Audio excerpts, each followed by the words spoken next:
Hello and welcome to In God We Trust, the coin channel. This video is going to be a tribute to my father, who was born in 1928.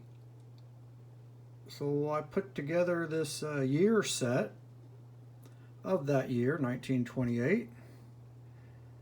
Here we have a 1928 Lincoln cent. It's a Philly. 1928 Buffalo nickel. It's a Philly. 28 Mercury dime, also a Philly.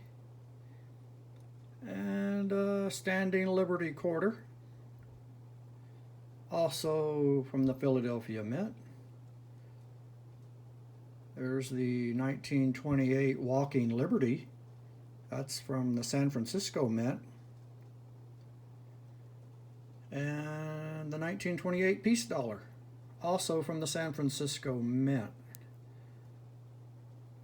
These were the coins that were struck the year of his birth, and coins that could have been found in his, pockets when he was walking around as a younger man. Even these would have still been in circulation. Very common for that day. I don't think anyone was hoarding constitutional silver at that time. Readily available. So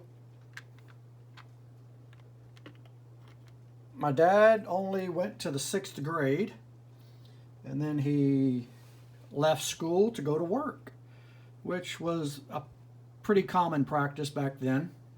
If you weren't going to pursue a higher education, you quit working in 6th grade. Around the age of 12, you went to work on the farm, and that's what he did.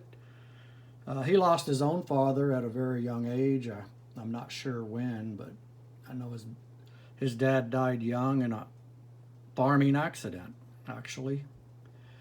And he served his country shortly after World War II. He just missed it. But he did serve. I think he was an MP up in New York. A lot of funeral detail. All the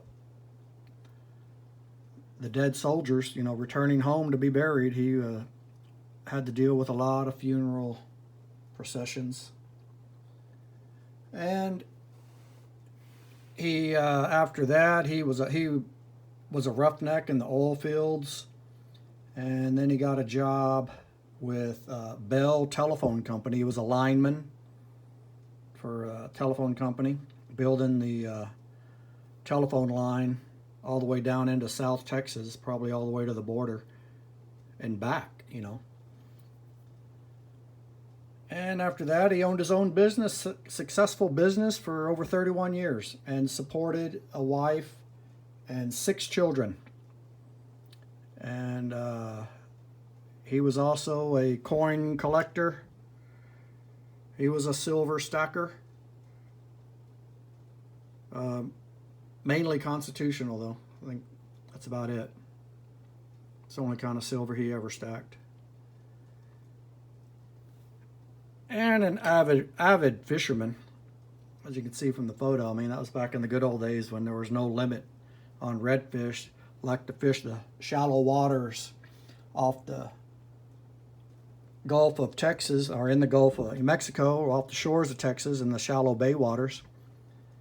Had a little scooter boat that could go in about a foot of water.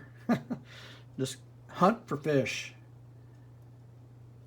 And I just wanted to do this tribute video. It's not his birthday, it's not Father's Day, and I just want to encourage you, if your father is still alive, reach out to him, go and see him, and don't wait for the birthday, and don't wait for Father's Day. Just do it. I remember, I tell you a little story real quick about how much I depended on my dad. And it was a cold winter's day, and I was driving to work, and I ran out of gas. And I mean, a northern was blowing. It was cold. It does get cold in Texas. I had to walk about a mile to a convenience store, and it was brutal, just against the wind. And I finally get there, and this was before cell phones. I walk into the convenience store, and the guy said, "How can I help you?" And I said, "Well, I need to use your phone. I need to call my dad." And there was an old timer in there sitting at a table drinking coffee, and he just hollered out, "I wish I could call my dad." But it did make me think, you know, that I want to always be able to call my dad, and now I can't. But if you can, do it. And better yet, don't call him, go see him. Thank you so much for watching this video. Hope to see you on the next one. May God bless you.